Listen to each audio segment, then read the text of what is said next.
Assalamualaikum warahmatullahi wabarakatuh. Alhamdulillahi rabbil alamin, wal aqibatu lil muttaqin, wala udwana illa 'alal zalimin. Asyhadu an la ilaha illallah wahdahu la syarika lah, wa asyhadu anna Muhammadan abduhu wa rasuluh sallallahu alaihi wa ala alihi wa sahbihi wa man tabi'ahum bi ihsanin ila yaumiddin. Amma ba'du. Masyarul muslimin wal muslimat rahimani wa rahimakumullah. Alhamdulillah, pujian dan sanjungan hanyalah milik Allah. Kita bersyukur atas nikmat yang Allah berikan kepada kita. Kemudian kita juga tidak lupa untuk senantiasa memperbanyak salawat dan salam kepada baginda Rasul Muhammad sallallahu alaihi wasallam. Pada kesempatan yang berbahagia ini kita akan melanjutkan pembahasan kita dalam kitab Mukhtasar Al-Kalam ala Bulughil Maram karya Syekh Faisal Ibn Abdul Aziz.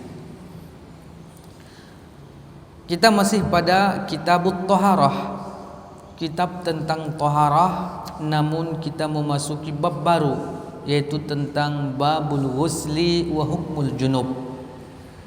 Bab mandi dan hukum-hukum yang berkaitan dengan junub.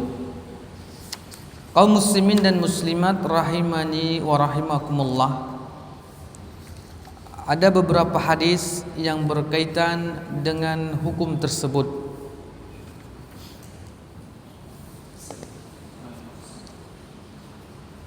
Yang dimaksud dengan bab al-ghusli, bab mandi, wa hukmul junub dan hukum junub, ay al-ahkamu al-muta'alliqatu biman asabathul janabah.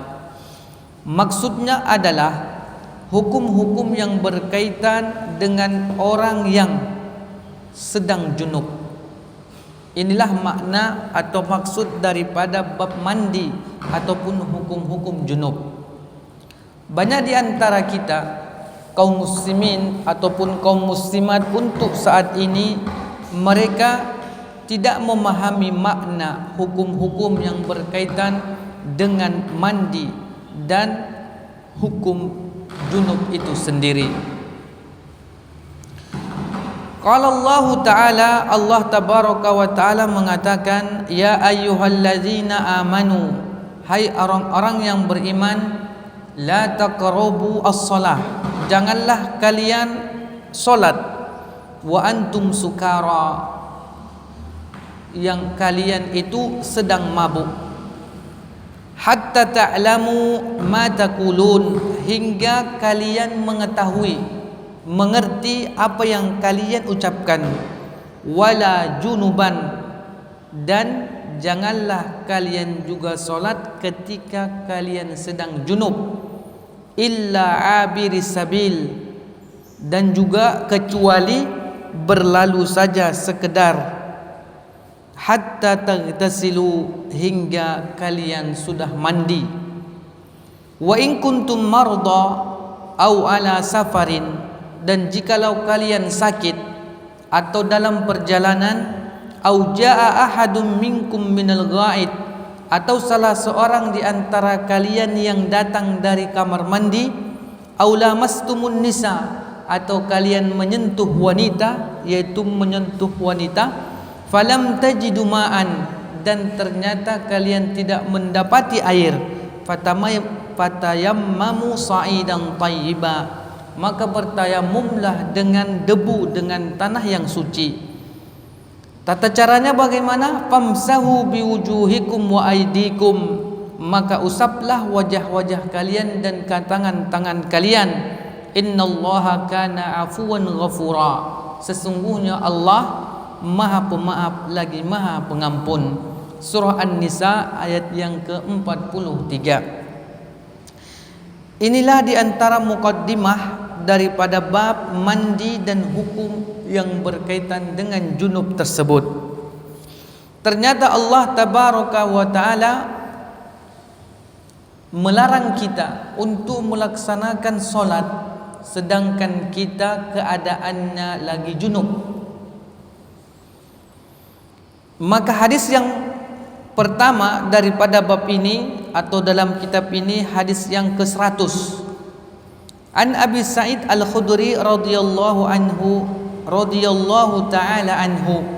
Dari Abi Sa'id Al-Khudri radhiyallahu anhu qala Rasulullah sallallahu alaihi wasallam, Rasulullah sallallahu alaihi wasallam mengatakan, al-ma'u minal ma'.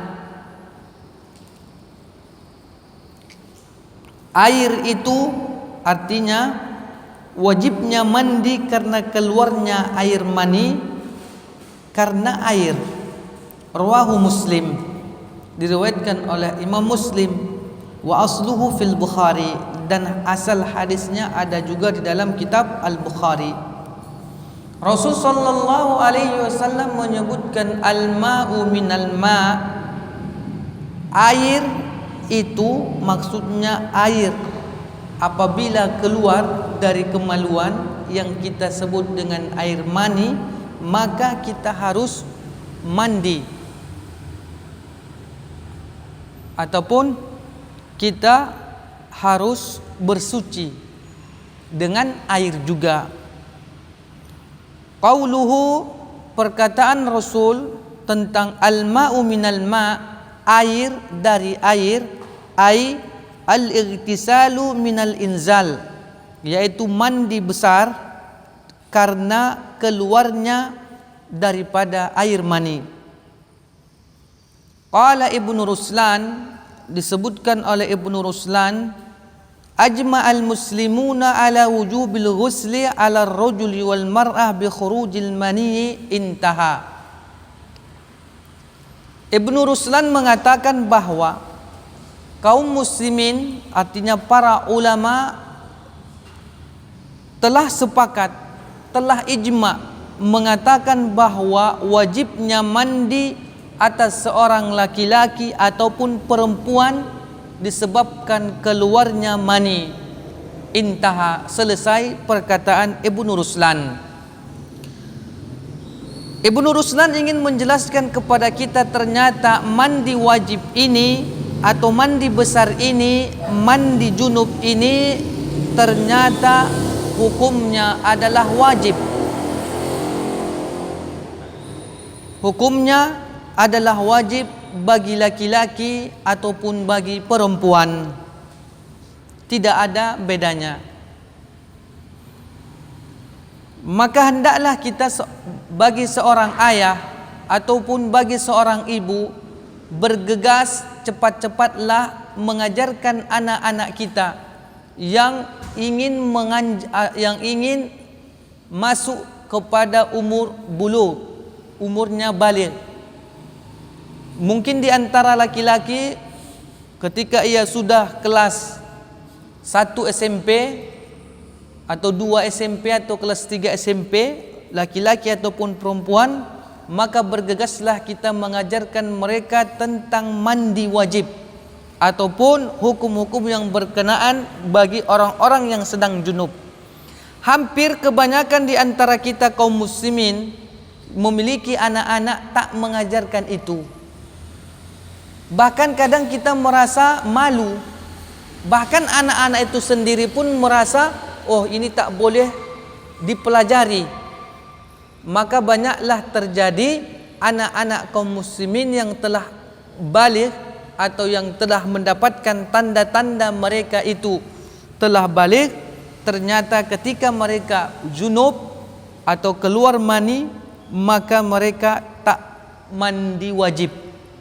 Bahkan ada di sebahagian murid-murid kami, seorang wanita ditanya apakah pandai mandi wajib, bagaimana tata caranya, maka beliau mengatakan bahwa aku disuruh mandi biasa saja oleh ayahku, enggak ada aku diajarkan tentang mandi wajib. ataupun mandi besar atau mandi junub tersebut.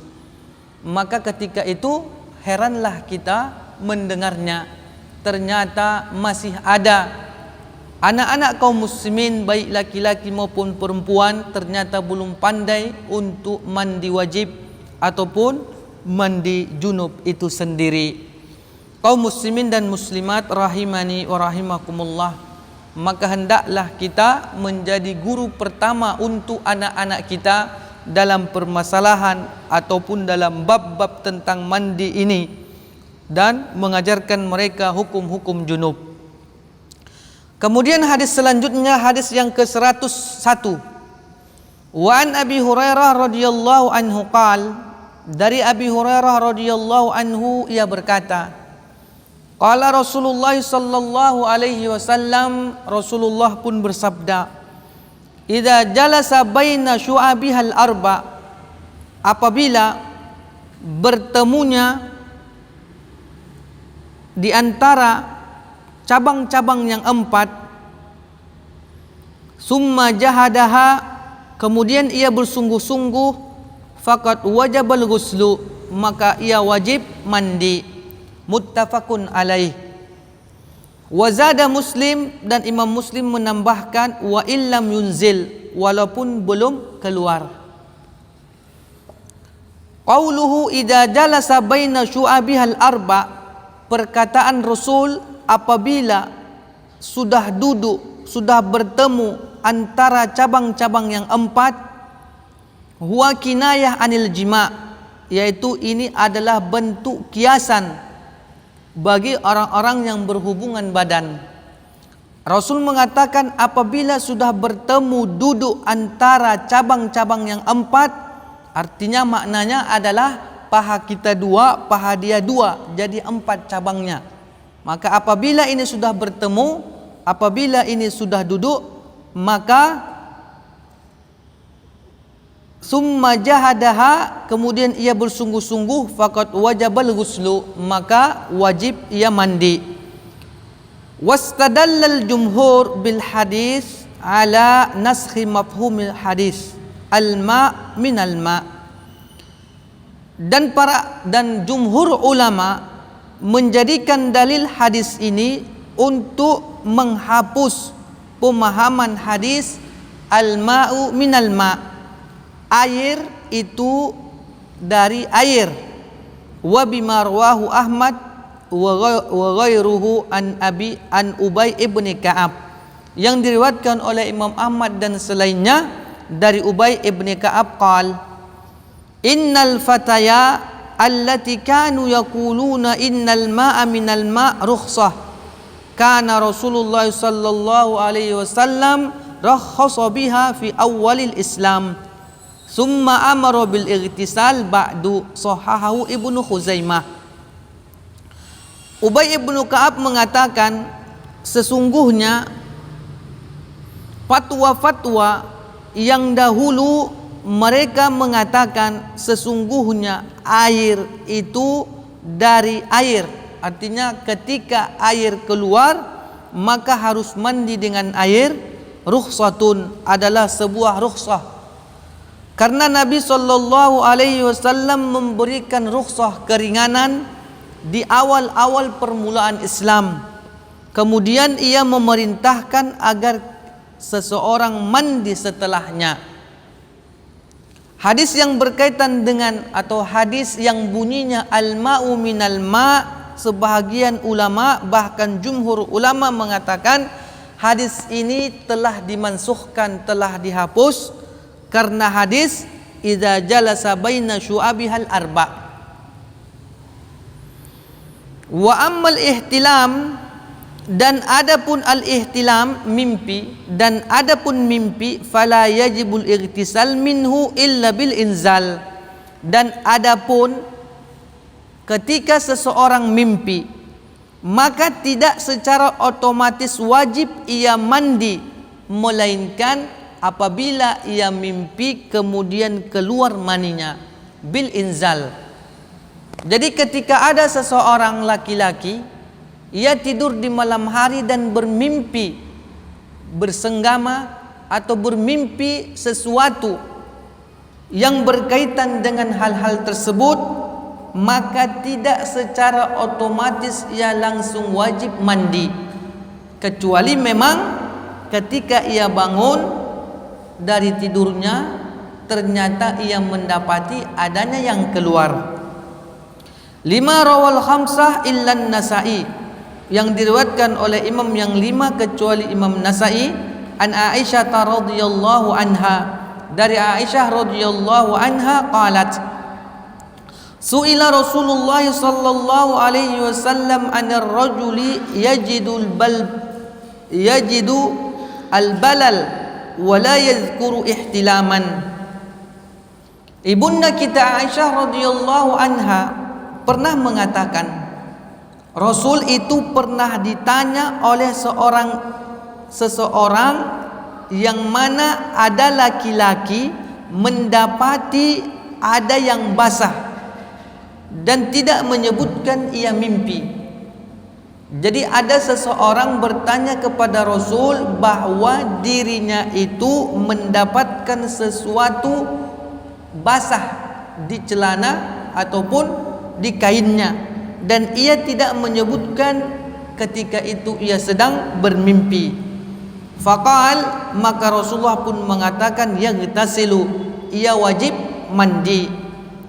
Wa anir rajuli yara anna qad ihtalama wa la yajidul balal, dan ada lagi seseorang yang merasa atau melihat bahwa ia telah bermimpi namun tidak mendapatkan adanya yang basah. Faqal la ghusla alaih, kemudian Rasul mengatakan tidak ada mandi atasnya. Faqalat Ummu Sulaim, maka Ummu Sulaim pun mengatakan, al-mar'atu tara dzalika 'alaiha al-ghusl, apakah seorang wanita juga harus mandi ketika melihat hal tersebut? Qala na'am, kemudian Rasul mengatakan iya, innaman nisa'u syaqaiqur rijal, karena wanita itu adalah saudara kandungnya laki-laki. Walil hadis al-ati, dan hadis selanjutnya. Di sini ternyata laki-laki dan perempuan itu ada yang ataupun kedua-duanya antara laki-laki dan perempuan bisa bermimpi dan mimpinya itu membuatnya keluar air maninya. Di sini adalah hadis yang berkaitan tentang hal tersebut. Karena Ummu Sulaim mengatakan al-mar'atu tara dzalika 'alaiha al-ghuslu, apakah ketika seorang wanita bermimpi di malam harinya kemudian ia melihat adanya yang basah, apakah wajib atasnya mandi? Maka Rasul pun mengatakan iya. Hadis selanjutnya, hadis yang ke-102, wa an Anas radhiyallahu anhu qala, dari Anas radhiyallahu anhu ia mengatakan, qala Rasulullah sallallahu alaihi wasallam fil mar'ati tara fi manamiha ma yara ar-rajul. Rasul sallallahu alaihi wasallam pernah mengatakan tentang wanita yang mana ia melihat ataupun bermimpi basah sebagaimana halnya lelaki. Qal, maka Rasulullah pun mengatakan taghsilu, maka hendaklah ia mandi. Muttafaqun alaih.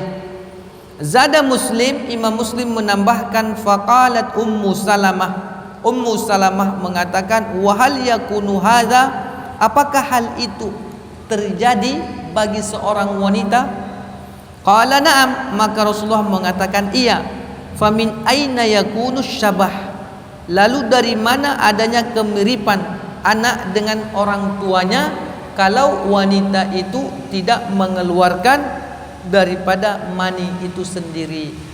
Jadi ternyata laki-laki dan perempuan itu memiliki mani juga, yang mana itulah yang membuat nantinya kemiripan antara anak dan orang tuanya.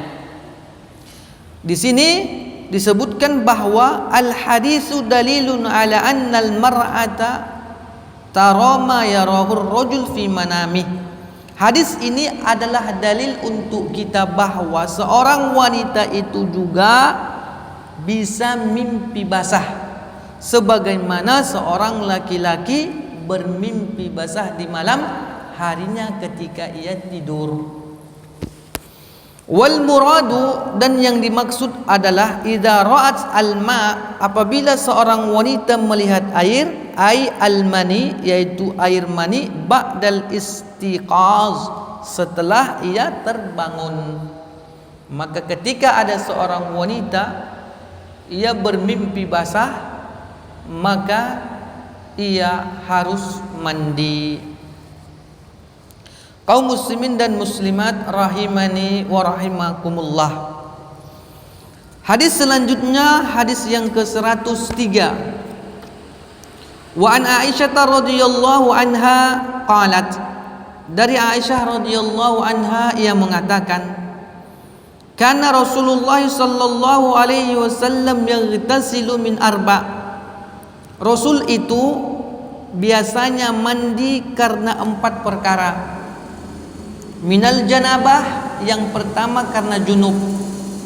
Wa yaumal jum'ah, yang kedua karena hari Jumat. Wa minal hijamah, dan karena berbekam, setelah berbekam. Wa min ghuslil mayyit, dan setelah memandikan mayat. Rawahu Abu Dawud, dikeluarkan oleh Abu Dawud, wa sahahahu Ibnu Khuzaimah, dan disahihkan oleh Ibnu Khuzaimah. Al-hadisu dalilun ala masyru'iyyatil ghusli fi hadhil arba'. Hadis ini adalah dalil untuk kita bahawa disyariatkannya mandi pada 4 keadaan tersebut. Fa ammal janabatu fal wujub zahir. Dan adapun ketika seseorang sedang junub, maka wajib ia mandi karena hadisnya telah zahir, telah jelas. Wa amma ghuslul jum'ah, dan adapun mandi di waktu hari Jumat, fa fi wujubihi khilaf, maka kewajiban mandi di hari Jumat itu para ulama berbeda pendapat. Namun mereka sepakat mengatakan bahawa ketika seseorang junub, maka wajib baginya mandi. Sedangkan mandi pada hari Jumat ini para ulama berbeda pendapat tentang kewajibannya. Apakah mandi di hari Jumat ini hukumnya wajib atau tidak? Maka para ulama berbeda pendapat. Wal jumhur ala annahu sunnah muakkadah. Adapun pendapat jumhur ulama, mayoritas ulama mengatakan bahawa mandi pada hari Jumat hukumnya adalah sunnah muakkadah, sunnah yang tidak ditinggalkan oleh Rasul sallallahu alaihi wasallam.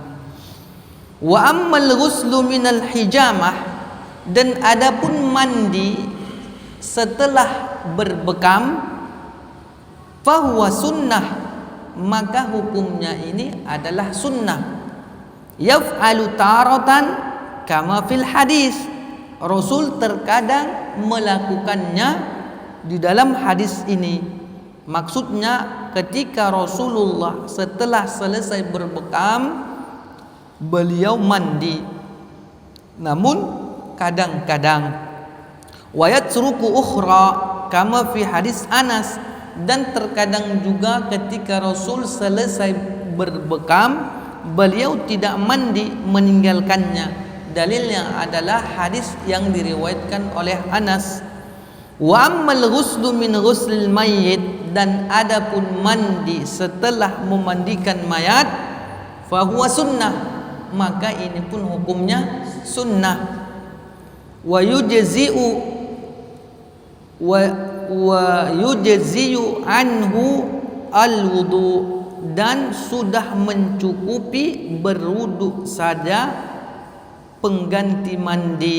Wallahu a'lam. Allah lah yang maha mengetahui. Ternyata Hadis yang berkaitan, yang diriwayatkan, yang disampaikan oleh ibunda kita Aisyah, Rasul itu biasanya mandi pada 4 kondisi.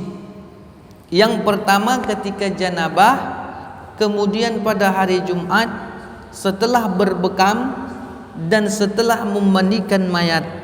Nah, ini semua berbeda-beda hukumnya.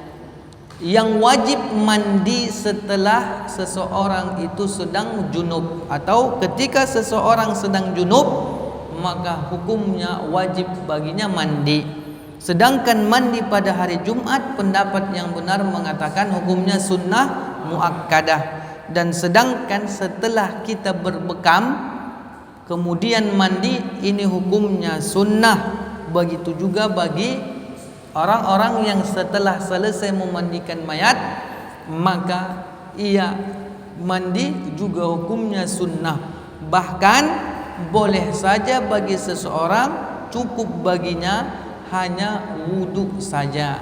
Misalnya ketika kita habis maghrib kita berbekam, setelah selesai berbekam masuk waktu isya, maka cukup saja kita ngambil wudhu kemudian ikut sholat isya, sudah mencukupi, tidak harus mandi. Begitu juga dengan setelah selesai memandikan mayat. Wallahu a'lam bissawab. Kaum muslimin dan muslimat rahimani wa rahimakumullah.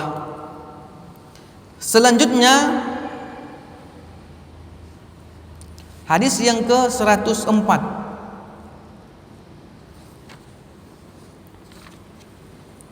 Wa an Abi Hurairah radhiyallahu anhu, dari Abi Hurairah radhiyallahu anhu,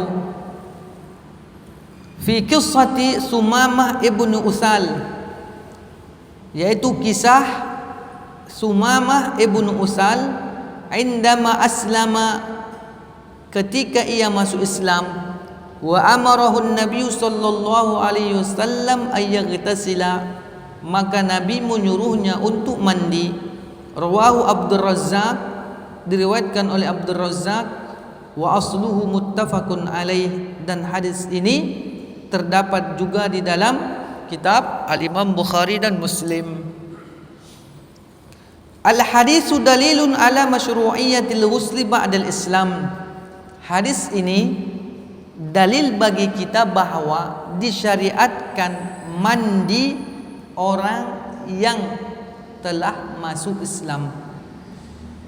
Ketika seseorang memeluk Islam, maka setelah itu disunnahkan, disyariatkan baginya mandi. Sebagaimana kisah Sumamah ibnu Usal, ketika ia masuk Islam, maka Nabi kita Muhammad menyuruhnya untuk mandi. Mandinya apa? Mandi besar. Wa qauluhu wa amarahu an-nabiy sallallahu alaihi wasallam ay yaghtasila yadullu ala wujubih. Perkataan Rasul dan Nabi memerintahkannya untuk mandi, ini menunjukkan atas kewajibannya.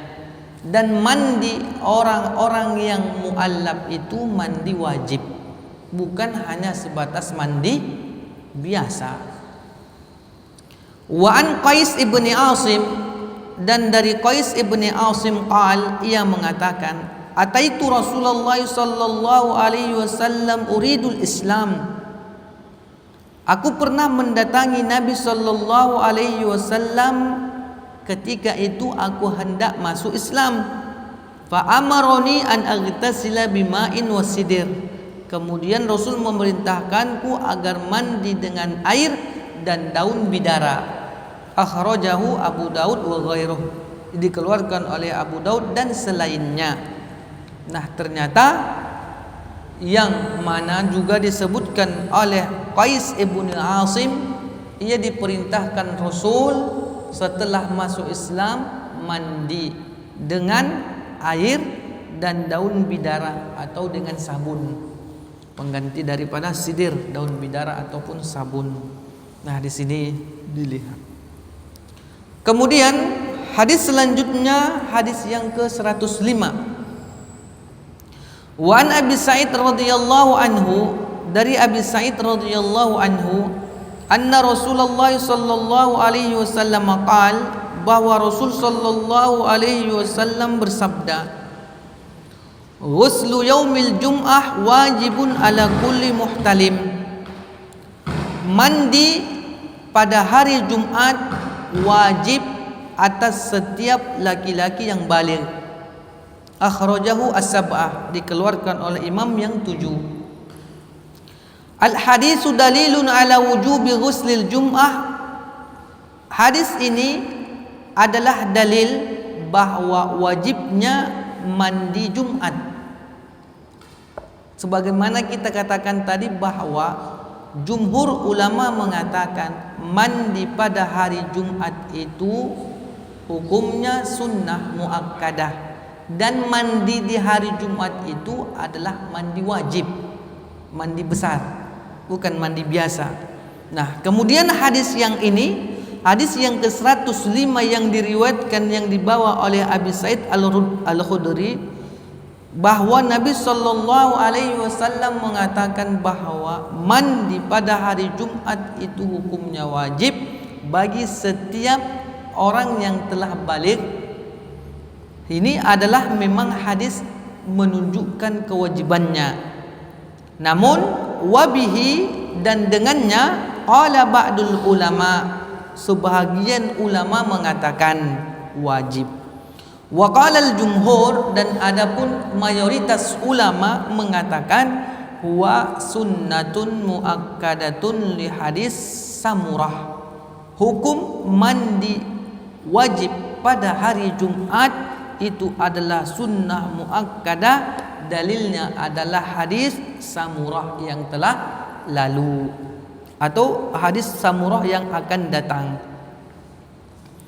yang mana hadis ke-106, wa an Samurah ibnu Jundub radhiyallahu anhu, dari Samurah ibnu Jundub radhiyallahu anhu qal, ia mengatakan, qala Rasulullah sallallahu alaihi wasallam, Rasul sallallahu alaihi wasallam mengatakan, man tawaddaa yaumal jum'ah fabiha wa ni'mat. Barang siapa yang berwudu pada hari Jumat, maka itu bagus. Wa man igtasala fal ghuslu afdal. Dan barang siapa yang mandi, maka mandi itu lebih utama pada hari Jumat. Rawahul khamsah wa hasanahu Tirmizi, dikeluarkan atau diriwayatkan oleh imam yang 5 dan dihasankan oleh Imam Tirmizi.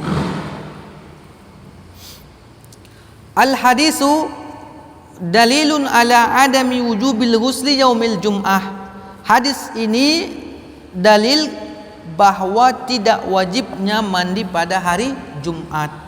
Hadis di atas tadi dalil wajibnya mandi pada hari Jumat, dan hadis ini hadisnya menunjukkan bahwa tidak wajibnya mandi pada hari Jumat. Wa huwa qaulul jumhur, dan ini adalah perkataan jumhur, kebanyakan ulama. Qauluhu fabiha wa ni'mat, dan sedangkan perkataan maka itu bagus, qala Azhari, maka Al-Azhari mengatakan ma'nahu fabis sunnah akhadha wa ni'mat as-sunnah. Makna daripada fabiha wa ni'mat, Al-Azhari mengatakan maknanya adalah fabis sunnah akhadha, maka sesuai sunnah, wa ni'mat as-sunnah, dan itu adalah sebaik-baik sunnah. Maknanya adalah barang siapa yang berwudu saja pada hari Jumat tidak mandi, maka itu bagus. Ini juga sesuai sunnah. Dan orang yang mandi juga pada hari Jumat adalah utama. Itu juga adalah sebaik-baik sunnah. Jadi dua-duanya sunnah. Pada hari Jumat kita hanya wudu saja, itu adalah sunnah.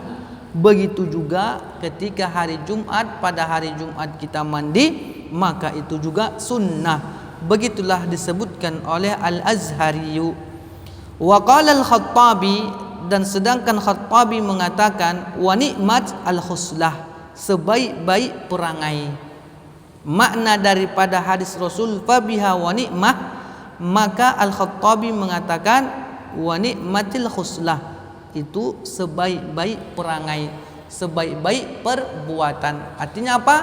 Dua-dua perbuatan itu baik. Apakah pada hari Jumat kita hanya mencukupkan dengan wudhu saja, ataupun kita mandi pada hari Jumat itu, maka itu adalah akhlak perangai perbuatannya juga baik. Wakila, dan disebutkan wa ni'matil rukhsah, dan sebaik-baik daripada rukhsah. Wakila, dan dikatakan juga makna daripada fabiha wa ni'mah adalah wa ni'matil faridah, yaitu sebaik-baik kewajiban. Jadi ternyata makna daripada fabiha wa ni'mah maknanya ada 4 disebutkan oleh para ulama. Mana-mana saja yang kita ikuti maka boleh-boleh saja.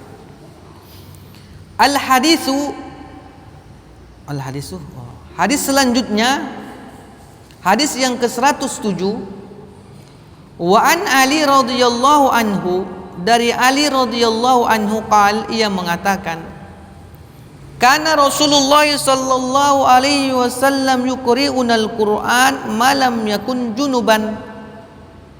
Ali bin Abi Thalib mengatakan kepada kita bahwa Rasul sallallahu alaihi wasallam itu pernah membacakan kepada kami Al-Qur'an yang mana beliau tidak sedang junub. Rawahu Ahmad wal arba'ah, diriwayatkan oleh Imam Ahmad dan imam yang 4. Wa hadza lafzul Tirmizi, hadis ini lafaznya punya Tirmizi, wa hasanahu wa sahahu Ibnu Hibban, dan dihasankan dan disahihkan oleh Ibnu Hibban.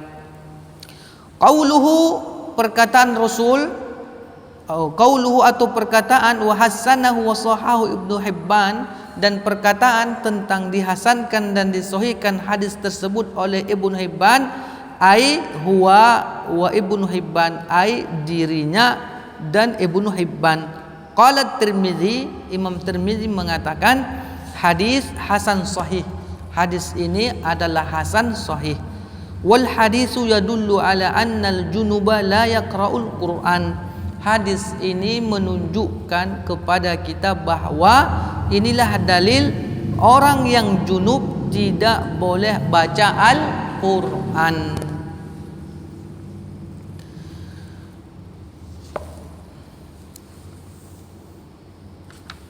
Kemudian hadis selanjutnya, hadis yang ke-108.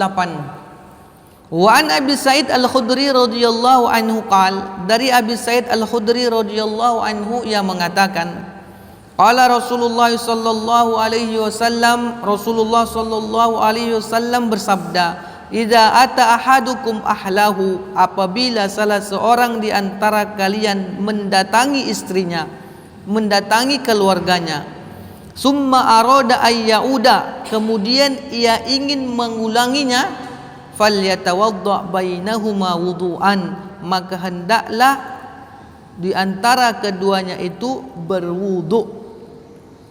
Rawahu Muslim, diriwayatkan Imam Muslim. Zadal Hakim, ditambahkan oleh Imam Hakim, fa innahu ansyatul aud, karena wudu itu memberikan semangat untuk mengulangnya.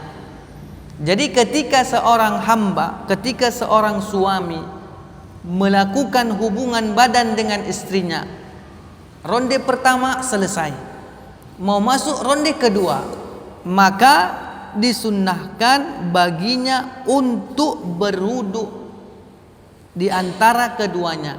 Boleh istrinya dulu ataupun suaminya saja. Kemudian disebutkan oleh Imam Hakim bahwa wudu itu ketika ronde pertama selesai mau masuk ronde kedua, kemudian ia ngambil wudu, maka wudu itu memberikan semangat baru untuk mengulanginya. Hadis yang ke-109, walil arba'ah an Aisyah radhiyallahu anha qalat, dan imam yang 4 dari Aisyah ibunda kita radhiyallahu anha mengatakan, Kana Rasulullah sallallahu alaihi wasallam yanamu wa huwa junubun min ghairi ayyamussa ma wa huwa ma'lul. Rasul sallallahu alaihi wasallam tidur dalam keadaan junub tanpa menyentuh air.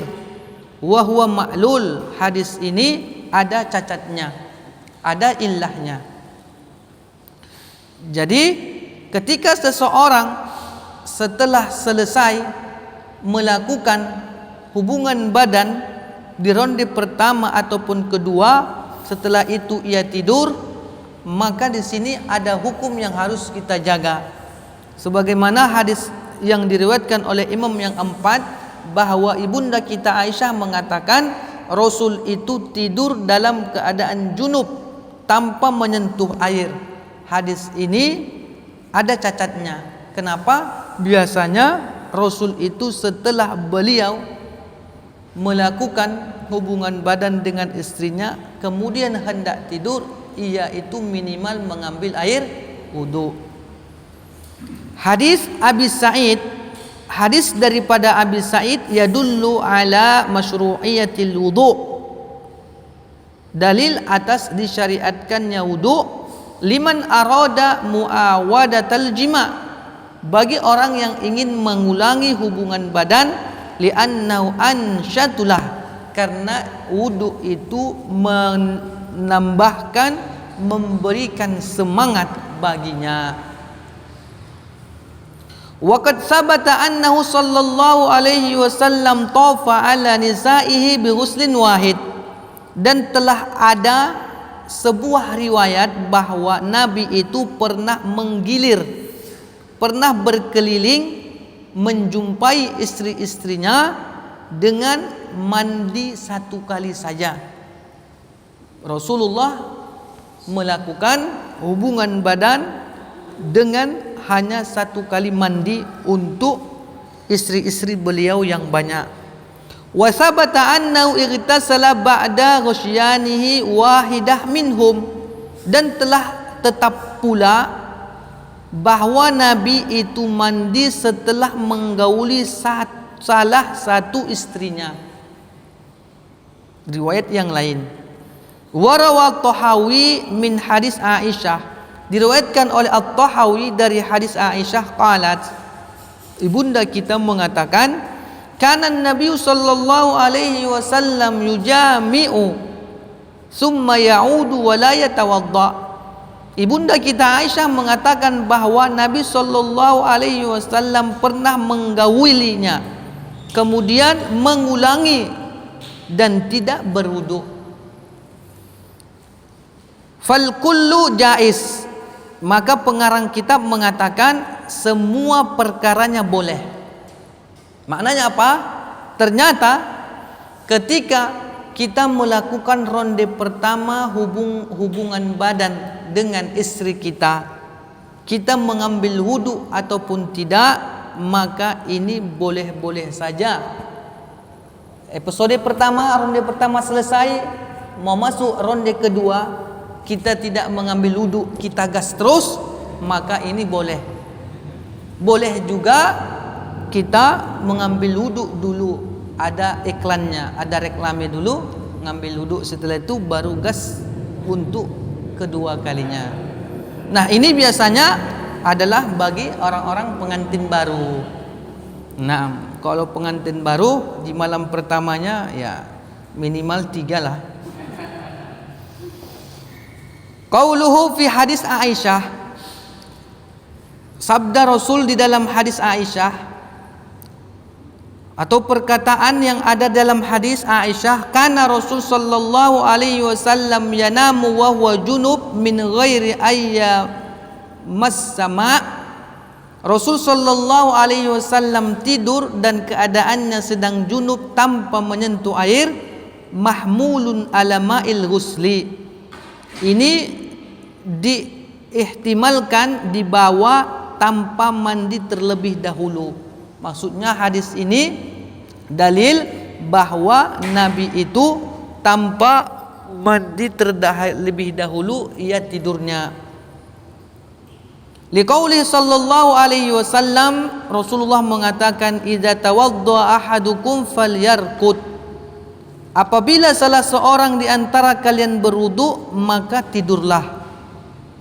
Wa qala fil Muntaqa, dan disebutkan dalam kitab Muntaqa, wa hadza yahmilu ala annahu kana yatrukul wudu ahyanan li bayanil jawaz. Dalam kitab Muntaqa disebutkan bahwa ini hadis dipahami bahwa terkadang Rasul itu meninggalkan wudu untuk menjelaskan bolehnya. Wa yaf'aluhu ghaliban, namun Rasulullah senantiasa kebanyakan melakukan wudu li talabatil fadilah, untuk mendapatkan keutamaan. Intaha, selesailah perkataan di dalam kitab Muntaqa. Kemudian kata pengarang kitab Syekh Faisal Ibni Abdul Aziz yang mengatakan, wala'alla qauluhu, dan mudah-mudahan perkataan Aisyah itu, karena Rasul sallallahu alaihi wasallam yanabu wa huwa junub, makna daripada perkataan Aisyah yang mengatakan Rasul itu tidur dalam keadaan junub, turidu bihi naum istirahah. Rasulullah itu ingin tidur, hanya tidur istirahat sejenak. La nauma hammatal lail, tidak tidur seperti keumuman malam atau di waktu malam. Ini adalah pendapat pengarang kitab Syekh Faisal bin Abdul Aziz yang mengatakan, karena ibunda kita Aisyah mengatakan bahwa Nabi itu tidur pernah dalam keadaan junub, maka maknanya itu, kata pengarang kitab, mungkin tidurnya hanyalah tidur istirahat. Setelah itu mandi baru tidur betulan. Ini maksud makna daripada hadis tersebut, kata pengarang kitab. Wallahu a'lam bissawab. Qala Ibnul Arabi, dan disebutkan oleh Ibnul Arabi fi Syarh Tirmizi, dalam syarah kitab Tirmizi, hadzal hadis rawahu Abu Ishaq mukhtasaran. Hadis ini diriwayatkan oleh Abu Ishaq secara ringkasan, enggak panjang. Waqtata'ahu min hadis tawil fa akhta'a fi ikhtisarihi iyyahu. Kemudian ia memotong hadis yang panjang ini, namun cara memotong hadisnya fa akhta'a, beliau salah, fi ikhtisari iyyahu, dalam meringkas hadis tersebut. Wa nasul hadis tawil, sedangkan teks nas hadisnya panjang.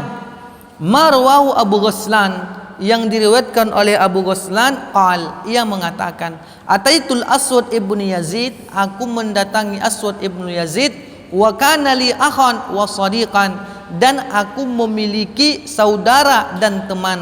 Fakultu, aku pun mengatakan, ya Aba Amar, wahai Aba Amar, hadisni, sampaikan kepadaku, mahaddasatka Aisyah ummul mu'minin, sebagaimana ibunda Aisyah meriwayatkan, menyampaikan kepadamu, an salatir Rasul sallallahu alaihi wasallam, tentang salatnya Rasul. Faqal, maka ia mengatakan, faqalat, maka ibunda Aisyah mengatakan, kana yanamu awwalul lail wa yuhyi akhirahu. Rasul itu tidur pada awal malam dan menghidupkan akhir malamnya. Summa in kanat lahu hajah, namun ketika beliau ingin ada hajah, qadha hajatahu, ketika beliau ingin bersenggama, maka ia pun menyelesaikannya. Artinya apa? Ketika ibunda kita Aisyah mengatakan bahwa Nabi itu cepat-cepat tidur di malam hari dan bangun menghidupkan akhir malamnya.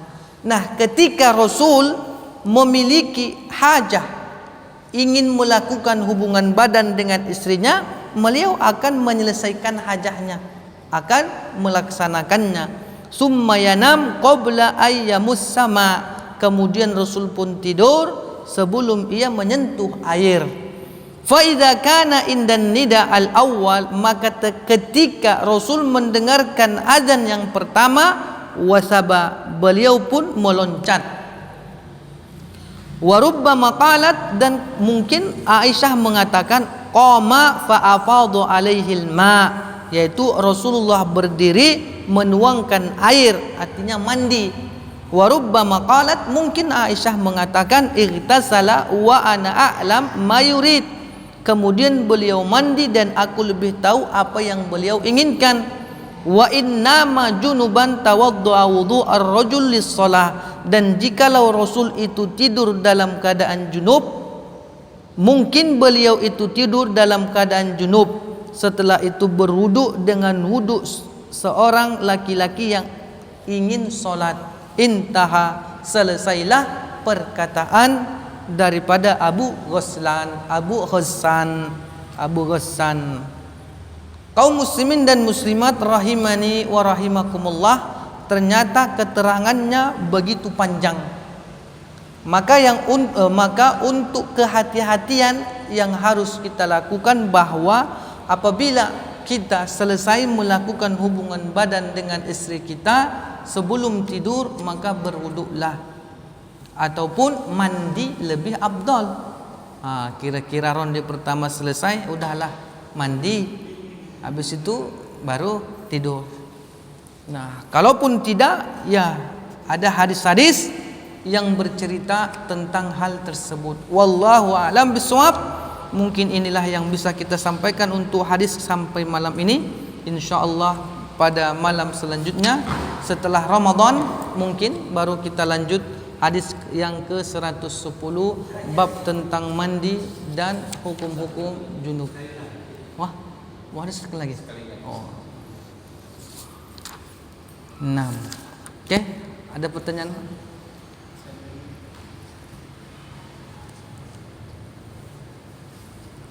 Jadi 6. mandi di hari Jumat itu tata caranya sama dengan mandi junub. Ya, mandi junub. Namanya mandi junub juga. Ya. Jadi mandi pada hari Jumat itu mandi junub. Niatnya mandi junub. Hah? Ya, niatnya mandi junub, mandi hari Jumat. Makanya dalam hadis riwayat yang lain disebutkan bahwa hakun ala kulli muslim ayyaghtasila, wajib bagi seorang muslim itu mandi seminggu sekali pada hari Jumat, untuk menghilangkan nanti mungkin satu minggu itu ya pernah mimpi basah, tapi ya lupa dan sebagainya. Untuk menghindari itu, maka Rasulullah menyebutkan hakun ala kulli muslim, hak bagi seorang muslim itu seminggu sekali mandi. Seminggu sekali mandi, tapi mandinya itu membasuh semua badannya, yaitu mandi wajib. Seperti itu dia, untuk menghilangkan keraguan-raguan. Ya, namanya laki-laki, udah dia penuh dia, keluar dia dengan mimpi. Bukan mandi biasa. Enggak, bukan mandi biasa, itu bukan disebut mandi junub. Tata caranya ada khilaf, tapi khilafnya di akhir. Ada yang mengatakan disunnahkan itu kita berwudu, tapi basuhan kakinya itu nanti setelah selesai. Dalam riwayat yang lain mengatakan ya wuduklah seperti wuduk solat, habis itu mandi. Itu ada perbedaan, dan dua-duanya juga diperbolehkan menurut para ulama mutaakhirin. Boleh metodenya, cara-caranya boleh dua.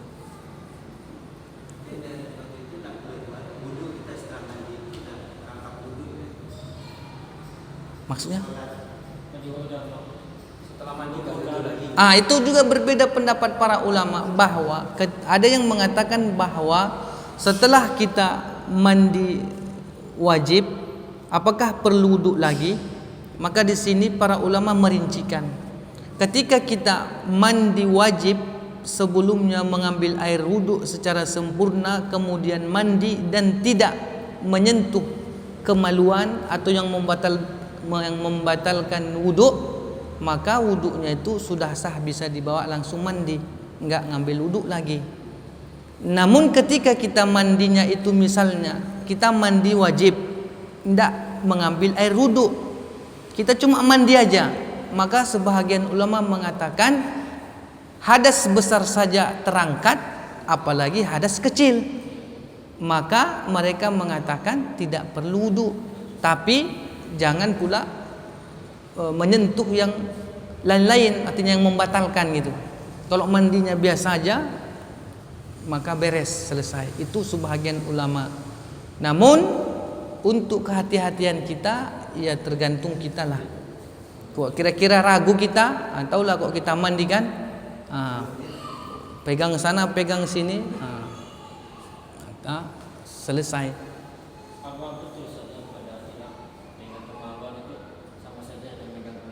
Udah lewat pembahasan kemarin. Itu pembahasannya di bab apa kemarin tuh?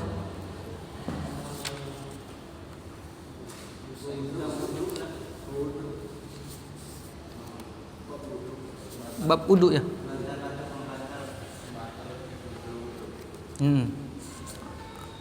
Bab tentang nawaqidul wudu, pembatal-pembatal wudu. Udah dijelaskan kemarin Mang bahwa kesimpulannya ketika kita menyentuh daripada kemaluan kita sendiri maka dia batal wudunya. Dia seperti itulah disebut.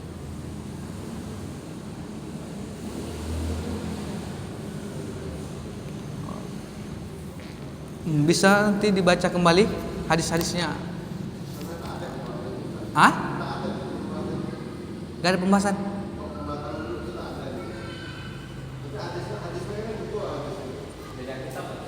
Bab nawaqidul wudu ada ini halaman 30.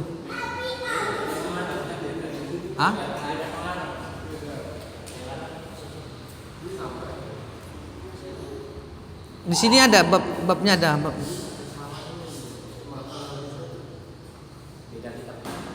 Ya, di sini mulai hadis 61, 62.